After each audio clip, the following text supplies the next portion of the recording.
हिंदुस्तान से तिसऱ्यांदा पंतप्रधान बनणारे भारतीय पंतप्रधान नरेंद्र मोदीजींची पहिली 5 वर्ष त्या टप्प्यावरती जे बोलायचंय ते 2019 साली बोलून गेलोय. पण मोदीजी मी आपल्याला खरोखर धन्यवाद देतो की आपण होतात म्हणून ते राम मंदिर होऊ शकलं. आमच्या सर्वांच्या महाराष्ट्राच्या आपल्याकडनं अनेक अपेक्षा आहेत. त्यातली पहिली अपेक्षा आहे की गेले अनेक वर्ष खितपत पडलेला मराठी भाषेला अभिजात भाषेचा दर्जा मिळावा.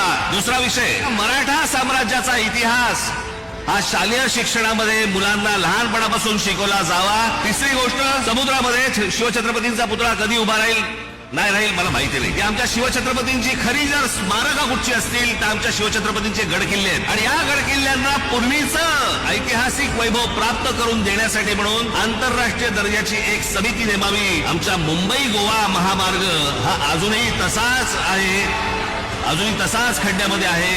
तो लवकरात लवकर व्हावा.